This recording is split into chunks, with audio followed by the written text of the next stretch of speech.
Hello, thank you for joining us. My name is Beth Meertens. I'm a dietitian here at the Heart Foundation, and joining me today is Professor Peter Clifton. We're here today to talk about and give you an update on the evidence between dietary fat and cardiovascular health and how we put those recommendations as health professionals into practice. As we begin, I'd like to acknowledge the traditional owners of the lands on which we're meeting today and the lands on which you're watching this presentation today. I'd also like to pay respect to the elders past, present and emerging in our communities. So this presentation is brought to you by the Heart Foundation and will provide an update for health professionals on the evidence around dietary fat and cardiovascular health. The evidence will be presented by Professor Peter Clifton. Peter is a Professor of Nutrition with the Alliance for Research in Exercise, Nutrition and Activity, otherwise known as ARENA, at the University of South Australia. Peter co-authored an evidence review on dietary fats and their relationship to cardiovascular health, along with Dr. Jennifer Keogh. And Peter's going to take us through the key findings of that report today. Now, that report, along with other evidence reviews that the Heart Foundation has done over the years, have helped inform the Heart Foundation's recommendations on dietary fat and healthy eating more broadly. And I'll take you through those recommendations and also answer a few of the frequently asked questions that we get here at the Heart Foundation when the topic of fat and healthy eating comes up. So to begin, the Heart Foundation, we're a not-for-profit organisation and a charity. Our mission is to promote heart health in the Australian community, and we do this in a number of ways, primarily through funding research, delivering programs, but also sharing evidence-based information with our Australian community. So our information on healthy eating can also take a few different forms. It might be guidelines, position statements like those that are up on the screen for you now, as well as information on our website. Our ever-popular recipes are a really good translation of some of our healthy eating messages, and also this webinar here today. So why do we put so much time and effort into sharing evidence-based information with our community? To be quite straightforward and simple, it's because good food and good nutrition is so important to heart health. So we've been talking to our Australian community for well over 50 years on this evidence base behind food and nutrition because of that important role for heart health. So while we've had this role for well over 50 years in looking at the evidence, one of the key things at sharing this information and this evidence with the community and with you as health professionals listening today, it's so important that we're focusing on how we translate that evidence into practical information for our everyday activities.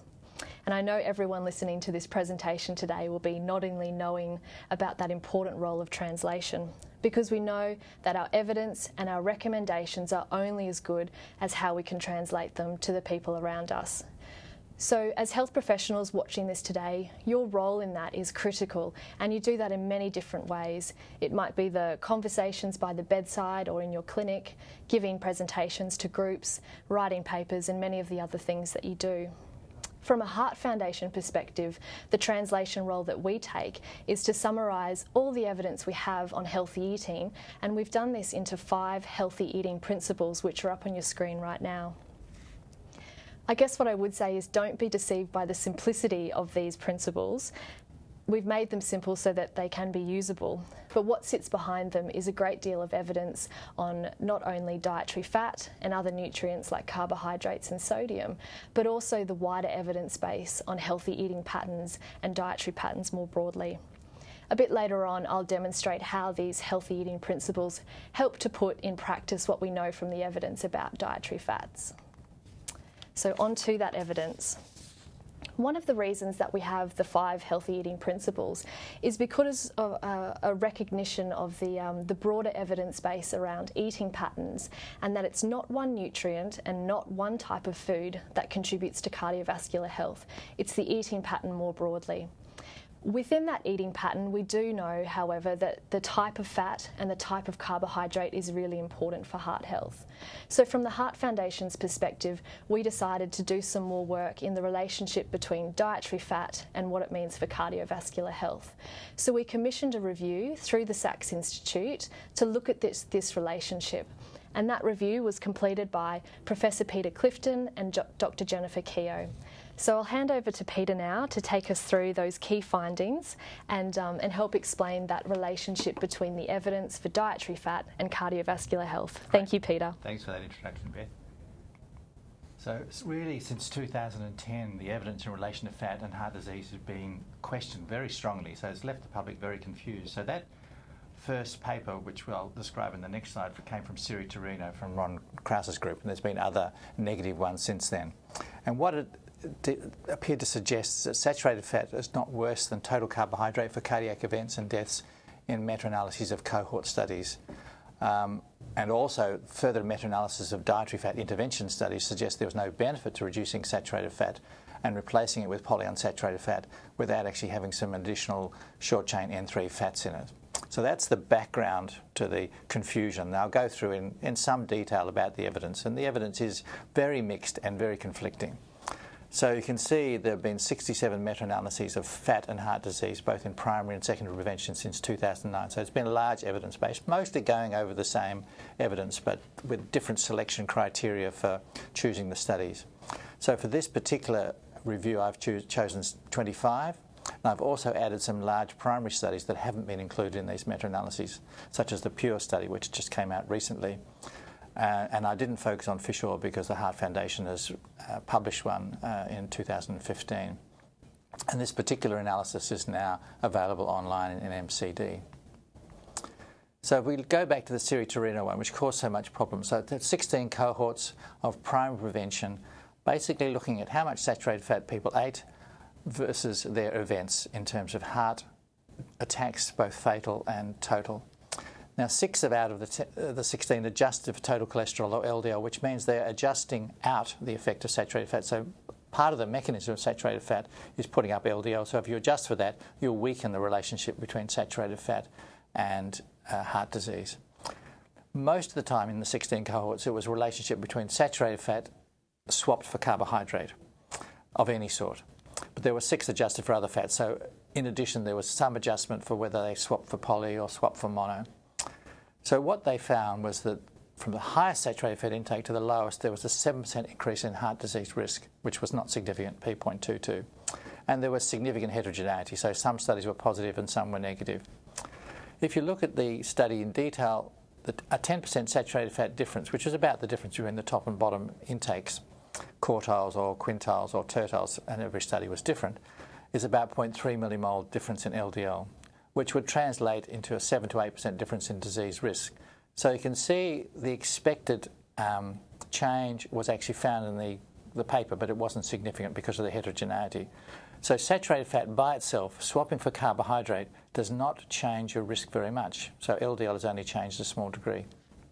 And so bear that in mind when you then swap with other fats, you start to see bigger effects. So another meta-analysis done by D'Souza in 2015, so 42 reports for a whole variety, so there were 11 linked to heart disease mortality. So in the most adjusted one, where they adjusted for all confounders, there was a 15% increase in the highest tertile or quintile of fat, which was not significant. And in the least adjusted one, there was a 20% difference between top and bottom. So quite much stronger than the Siri Torino one.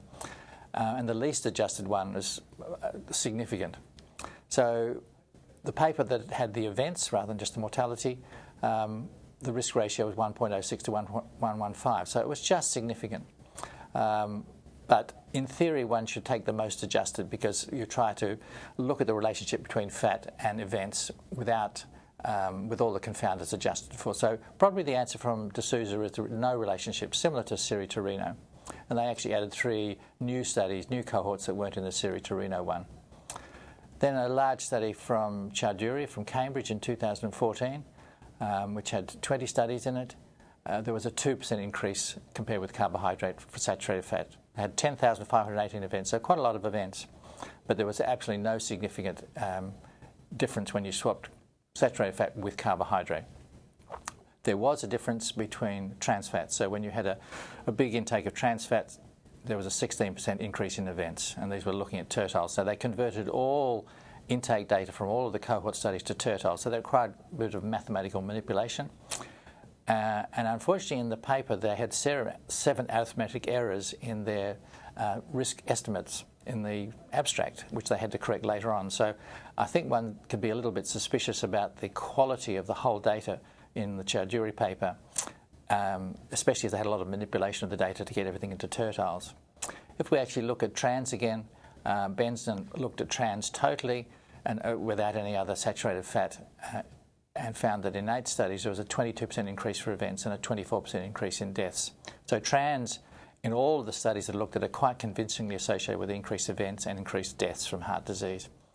When they separated into whether it came from cows or whether it came from factory, there was no increase with ruminant fat, and there was an increase which wasn't significant for the industrial. So the industrial was 22%, the same for total trans. The ruminant fat intake, of course, is very low, so it's much harder to see an effect on heart disease risk, but it does put up LDL cholesterol when you feed a large amount of it. If we look at single studies that were not in those meta-analyses, and probably the most powerful ones are the ones that come from the nurses study and the health professional studies from the States, from Walter Willett's group. So this study that came out last year from Zhong, and they found an 18% increase in events for 16-naught intake. And 16-naught or palmitic acid is one of the major saturated fats that we eat. So in relation to swapping 16-naught with carbohydrate, there was an increase of events of 18%, so quite a significant change. And then when they looked at replacement of saturated fat with polyunsaturated fat, for every 1% replacement, there was a 12% reduction in events. If you didn't replace your saturated fat with carbohydrate but replaced it with a whole grain, a special category of carbohydrate, there was a 10% reduction in events, so almost as good as polyunsaturated fat. And then you get a whole array of rather contradictory data that's very different from America. So when you look at data from Netherlands, the EPIC Netherlands study from Pragman, it's the exact reverse from the American data. 17% lower risk for every 5% higher saturated fat. That is, saturated fat reduced heart disease risk. And if you manipulated the data and looked at what people with low saturated fat or low dairy intake replaced their fat with, and replaced them with polyunsaturated fat, actually increased events. So again, the complete opposite to the American data. And then even within Netherlands, if you looked at a Rotterdam study from Pragman in 2016, they found that the Americans did a 26% increase with 16-naught, but not with total saturated fat. So it was just this one particular palmitic acid that was associated, but not 12 and 14. And poly was not protective in the Netherlands, whereas poly appeared to be protective in the States. But it's not just a function of being European. If you go further south and you look at the Predimed population, they actually found, and this was not the intervention part, this was just the observational part at the beginning of the study, that there was an 81 to 67% higher CVD events and mortality in the highest saturated and trans intake, and mostly from pastries and cakes. So normally one thinks of the Spanish diet as being very healthy and high in monounsaturated fat, but those people, on the context of that diet, if they have a lot of cakes and pastries with high saturated fat, actually had higher CVD events. So again, very different from the Dutch. If we now look at polyunsaturated fat intakes and compare it to both carbohydrate and saturated fat, so there was a large meta-analysis done by Favid, looking at 13 studies with over 12,000 events and nearly 6,000 deaths, so quite a big meta-analysis. And he found a 15% lower events and 21% lower deaths, comparing the highest to the lowest polyunsaturated fat intake compared to carbohydrate. They looked at an increment, 5% increment in linoleic acid in place of saturated fat, or replaced with carbohydrate replacing the saturated fat. You got a reduction in events by 9% and deaths by 13%. So linoleic acid seems to be particularly powerful at protecting people from dying when they're having a heart attack. And that was overall saturated fat or carbohydrate replacement. They didn't distinguish. Again, the Chowdhury study that we looked at before with 8 cohorts, 8,000 events, they found no association between polyunsaturated fat intake and events. Now, unlike the Favid study, which updated all of the cohorts and wrote to the original authors of the papers for the cohorts and got the most up-to-date data, they didn't update any of their cohorts, so they were the ones originally published in the literature. They also found that those studies that actually measured linoleic acid in the blood found no relationship at all between LA level and events. A study, or a smaller meta-analysis from De Goede, looking at 6 cohorts, so about half the size of Favid, found that with 5% higher linoleic acid level in blood, was associated with a 9% lower fatal heart disease risk. So again, the fatal element comes out as being very important with the higher linoleic acid. If we go to single studies that weren't in these meta-analyses, the cardiovascular health study from the States, from Wu, 13% lower total mortality and the highest linoleic acid quintile. So again, polyunsaturated fat, and particularly linoleic acid, was protective against deaths. And that was total mortality, not just coronary mortality.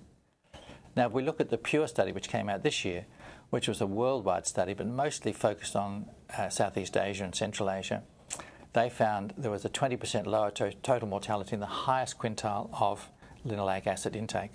So again, consistent with the Westerns, but what was totally inconsistent with Western studies, that wasn't related to cardiovascular events at all, or mortality. So it was related to non-cardiovascular events like respiratory disease, diarrhea. So completely opposite to the Western epidemiology. And I'll talk about the PURE study again later on. So this is the linoleic acid meta-analysis. So if it's on the left, it's protective, and you can see the big important ones are at the top, which is the nurses' health study and the health professional study, which are both to the left, only a small bit, but definitely to the left, and there's a couple on the right. So most of the time, linoleic acid is either protective or close to neutral, and the end result of this meta-analysis is 21% reduction, comparing the highest to the lowest intake, or quartiles usually. So if we look at events contrasting polyunsaturated fat and carbohydrate exchanges, so again, going to the nurses and health professionals, which is probably the best source of information. So 7,500 cases of CHD. So higher intakes of polyunsaturated fats were associated with lower risk of heart disease, comparing quintiles by 20% reduction. But carbohydrates from refined starches and added sugars were positively associated with increased risk of heart disease, with a 10% increase, and that was significant. So again, that confirms what was found in a different data set from America, the N. Haynes, that sugar intake was related to heart disease risk. So from this data, if you replace 5% of energy from saturated fat with either intake from polyunsaturated fat or mono or carbohydrate from whole grains, you get a 25%, 15% and 9% lower risk of CHD. So in this study, PUFA was not that much different from MUFA statistically, but it was different from whole grain. So you got the best bang for your buck when you reduced your saturated fat and replaced it with polyunsaturated fat, but not bad from mono. So there it is graphically. So you can see trans is actually worse than saturated fat, although not statistically, so it goes to the right side, which means that if you swap saturated fat with trans, you get more events. And then if you swap saturated fat with MUFA or with PUFA, you get significant reduction in events. And you can see if you swap saturated fat for carbohydrates from refined starches and added sugars, nothing happens, so it's neutral. So there's no point in reducing saturated fat if all you're going to do is swap it with refined starch or sugar. Whereas if you swap saturated fat with carbohydrates from whole grains, you can see you get quite a significant reduction.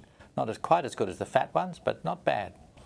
Then if you're just looking at refined starches and added sugars alone, if you swap these refined starches and added sugars with trans, you get a slight increase in events, but not significantly different. So eating refined starch and sugar is as bad, pretty much, as eating trans, and no different from eating saturated fat either. Whereas if you swap your poor carbohydrate with MUFA or PUFA or carbohydrates from whole grains, you get a reduction in events, and you get a very big reduction in events with polyunsaturated fat, 20%.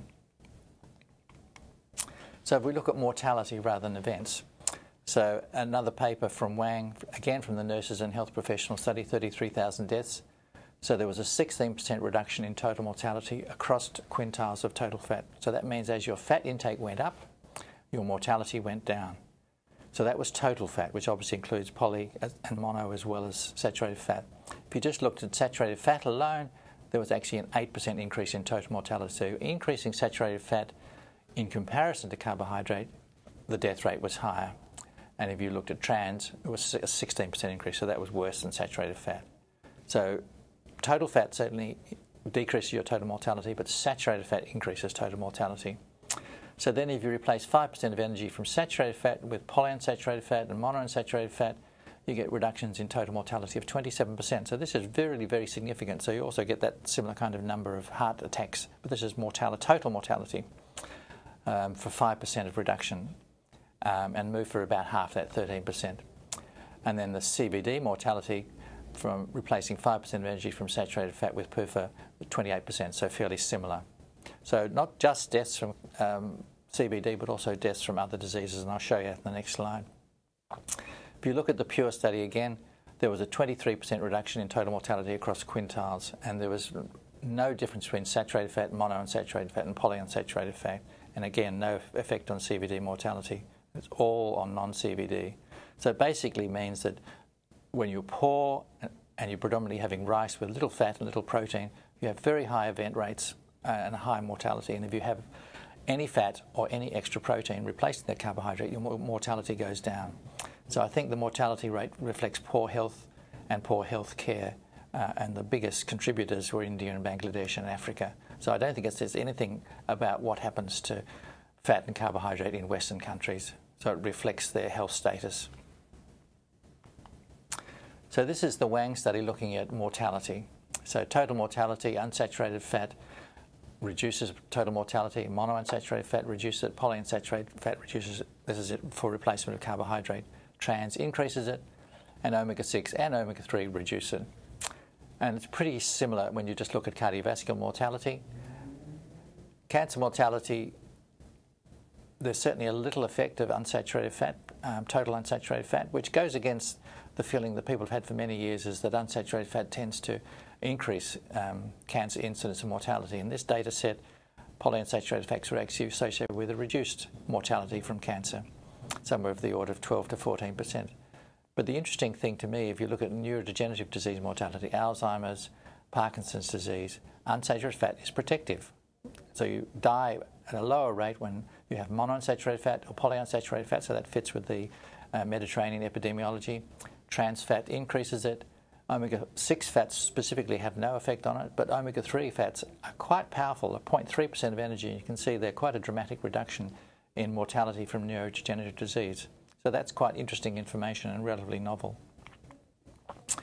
So that's all epidemiology, cohort studies, and it all can be confounded. So people that eat a large amount of fat, saturated fat, have many different attributes that are different from people that eat a low amount of saturated fat, and you need to adjust for all of those things, but you still have confounding that you can never be quite sure. So all you can say is that the evidence is very suggestive, but you really want to try and prove it with interventions. Now, the unfortunate thing about interventions, which are mostly secondary prevention, is they're all old and they're all small and they're all got many, many problems that people often attack. So the last meta-analysis of the interventions was done by Hooper, who did a very comprehensive Cochrane meta-analysis, and he looked at 13 interventions to reduce saturated fat, replacing some with carbohydrate, some with polyunsaturated fat. And what he found was a 17% reduction in cardiovascular events in people who had reduced saturated fat compared with those on the usual diet. So there were 4,377 people with cardiovascular events out of the 53,000. If saturated fat was replaced by PUFA, there was a 27% reduction in cardiovascular events, but it wasn't significant, unfortunately. And because these original studies that go into this meta-analysis are also controversial and have got many things wrong with the way that other people do meta-analyses and have a slightly different selection criteria for the studies, they get negative results. So Ramsden, Chowdhury, Schwing-Schwackel, Harcum, Hamley, they've all done different selection of trials and they've got a negative answer. So you can see that trying to rely on the interventions is a problem. And you can make all sorts of arguments about which intervention you should put in and which you should not put in. But I think the Cochrane meta-analysis, to my mind, is probably the most well justified as to why he put those particular studies in. So I think there is evidence from the interventions that lowering saturated fat does actually reduce events. And you can see there, this is the expiration of saturated fat cutoffs where when it went below 10%, you got a reduction in events and CHD mortality, but it didn't appear to go up as saturated fat went up. And total mortality was completely uninfluenced, but there weren't all that many. So this is one of the Ramsden meta-analyses where he excluded quite a few studies because of various issues. And you can see the studies he's put at the top in the main analysis, which are only half a dozen, that the overall effect of replacing polyunsaturated fat with polyunsaturated fat is a 13% increase in events, which wasn't significant, but certainly no benefit. Then when he put in studies that he thought were a bit controversial and unreliable, like the Sydney Diet Heart Study, which actually had quite a positive effect as an increase in events, the overall effect is null. So he found that in this particular meta-analysis there was no effect whatsoever of replacing saturated fat with polyunsaturated fat. But Hooper obviously came to a different conclusion. So if we look at other issues that are quite topical today, we look at dairy foods, and it's been looked backwards and forwards for many, many years. It's probably overall neutral in relation to heart disease. So there's been meta-analyses from Soda Marmuti, D'Souza, Alexander, Quinn, Chen, and Drew and Chartier, Pragman and Sullivan. So you can see there are more meta-analyses than original studies often, and they're all pretty neutral. There's been a little bit of evidence that when you segregate out what kind of dairy it is, low fat versus high fat, that there's a suggestion that low fat dairy might be protective. So that came out of Alexander looking at, and Chowdhury looking at 17 naught levels, which is a marker of dairy intake. He concluded that dairy was protective based on the intake, based on the plasma level of 17 naught. And as I mentioned before, the EPIC Netherlands suggested that low fat dairy was protective, as well as high fat dairy and every form of dairy. The other interesting thing in relation to the dairy is that cheese may be protective against heart disease, and there's 3 meta-analyses that pulled out that cheese was significantly related to protection, so 3 of those meta-analyses. So they're epidemiology, and when you look at the original spaghetti plots from them, they're all over the place. So there's lines running above the line and lines running below the line, and the net effect is in the middle, but there's a huge amount of noise. And it's very difficult to be 100% confident about what the answer is, other than we don't know, and it probably is neutral. And interventions are not any help at all. They show no benefit and no harm in blood pressure, LDL cholesterol, but there are no cheese-only interventions, and they'd be quite interesting to see whether cheese will have a different effect in an intervention from other dairy forms. And we obviously need some animal data as well, because there's not that much dairy interventions in animals. So the other very trendy fat these days is coconut fat, and we know in humans and in animals that large amounts of coconut fat elevate LDL cholesterol, and in animals they certainly increase atheroma. But there's no epidemiology from coconut consuming populations to support harm or benefit. And there's really only been one review of that done by Ayres in 2014.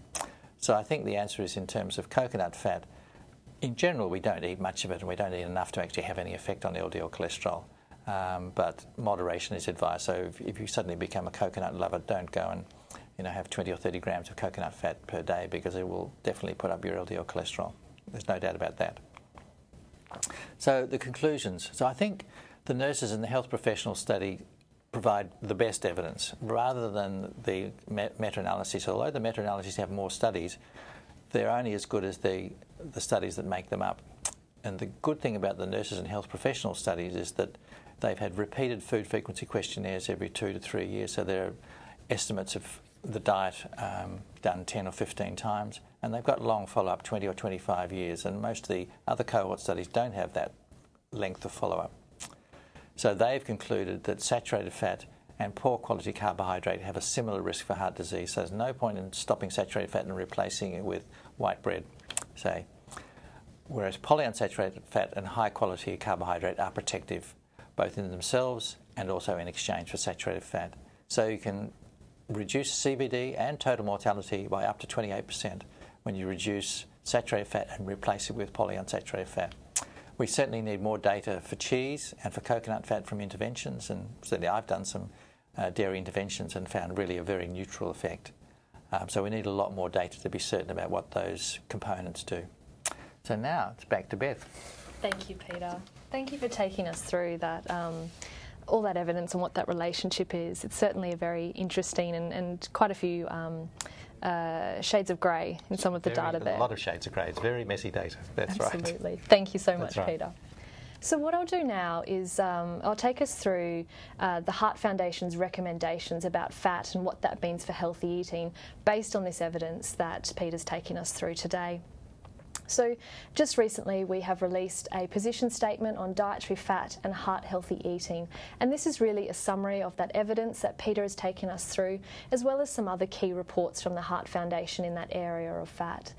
In summary, our recommendations around fat are that people should be following our heart-healthy eating principles, because eating in that way and choosing those foods, which I'll touch on in just a moment, help to achieve what the evidence is demonstrating we should be doing in the dietary fat space, which is, as Peter said, replacing the saturated fat, the energy from saturated fat in our diet with sources of unsaturated fat and whole grains to an extent, but also to limiting trans fats as much as possible. We've also outlined in this position statement some specific recommendations for health professionals too, particularly when you're working one-to-one on an individual level. There are some indications for when a bit more nutrition therapy might be required than just a general healthy eating pattern. So in the space of omega-3, we have some recommendations about when supplementation with omega-3 may or may not be indicated for people with heart failure or people with high triglycerides, and I'd encourage you to look at our position statement on omega-3 and our evidence review as well, which is hyperlinked on this slide, for more information about when that may or may not be indicated. We also have some evidence around the role of plant sterol enriched foods and when they might be indicated for people to help lower their LDL cholesterol levels. And again, I'd encourage you to look at our position statement on plant sterols as well as our evidence review for some information and guidance on when that may or may not be indicated. So what we've gone through today so far has been a summary of the evidence that Peter's taken us through, a quick summary of how we funnel that evidence down into recommendations.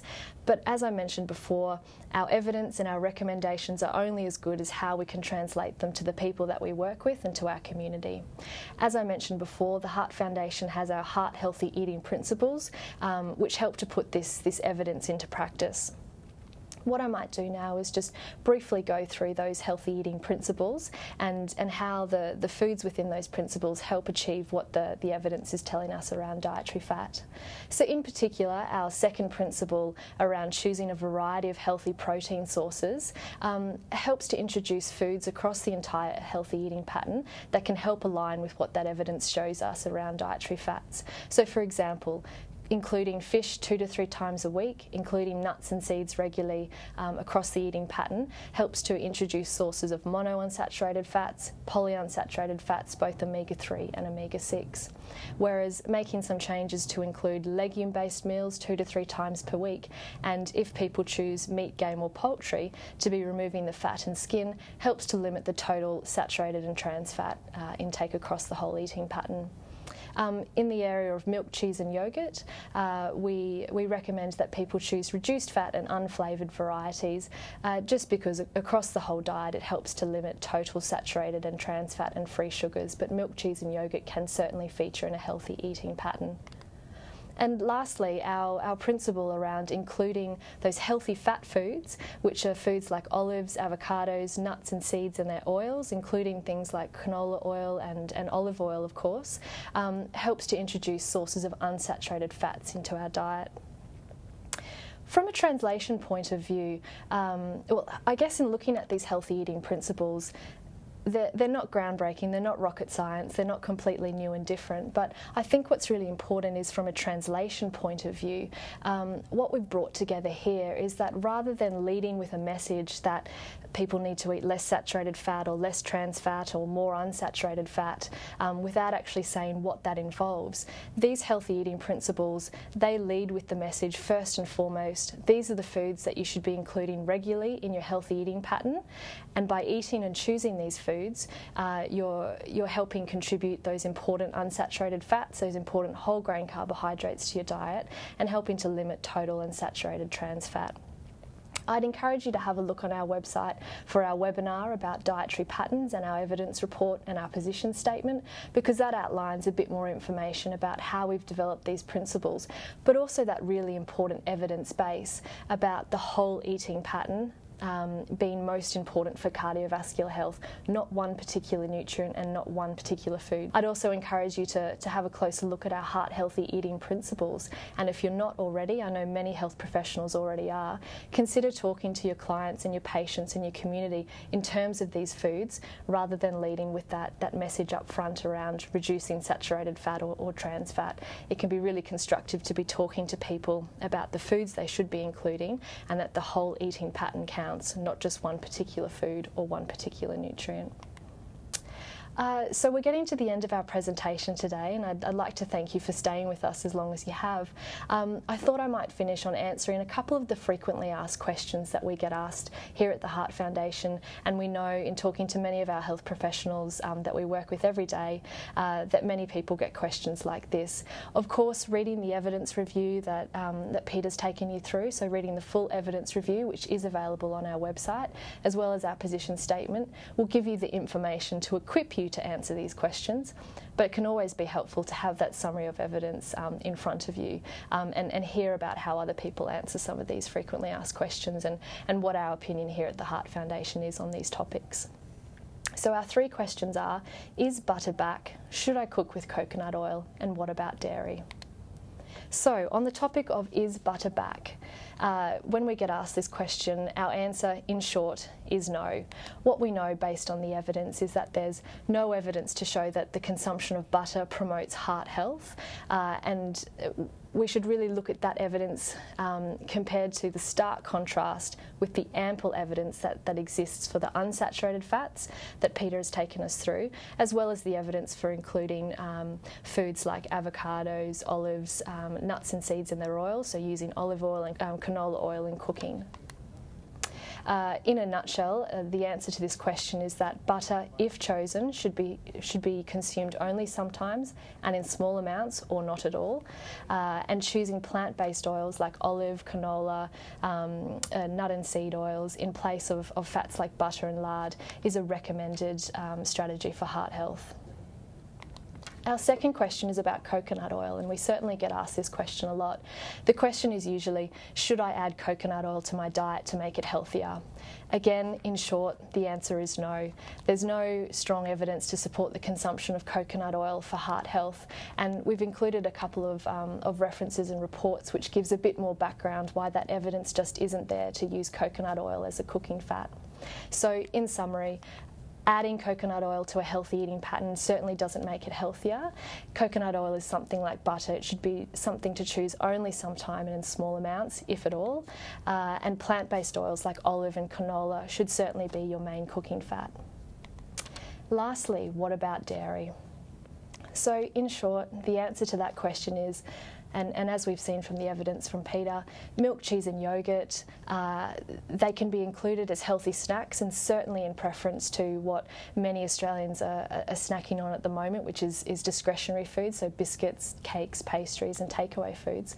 And milk, cheese and yoghurt can form a really important part of healthy meals when eaten alongside the health promoting foods that we know about, which are vegetables, whole grains and fruit. Based on the evidence that we have at the moment and that Peter's taken us through, at best these foods are probably neutral. We do have some evidence around reduced fat dairy being associated with the reduced risk of some but not all cardiovascular risk factors.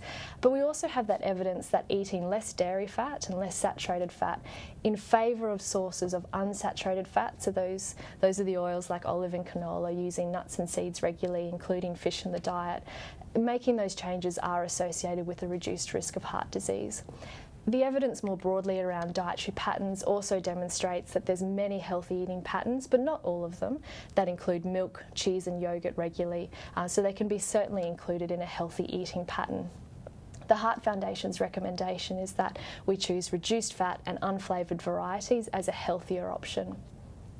So on that question about whether we should be having reduced fat or full fat dairy products, I think a really straightforward way to think about it, based on a lot of the evidence that's out there, is that adding dairy fat to a healthy eating pattern won't make it any healthier, and in fact removing some dairy fat in favour of those unsaturated sources of fat, so the nuts and the seeds, cooking with olive oil, including fish regularly, is certainly the recommended way to promote heart health.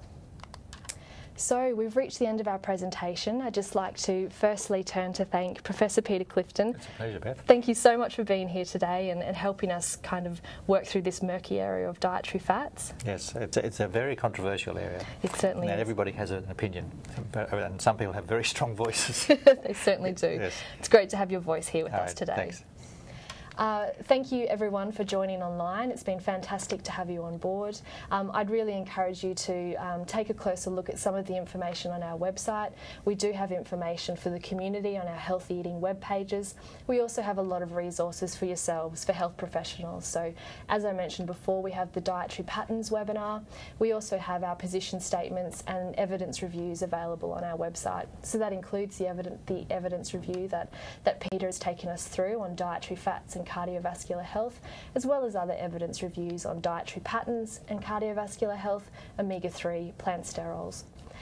We'd also encourage you to take a look at our recipes database. They're a really simple and straightforward tool to put healthy eating recommendations into place.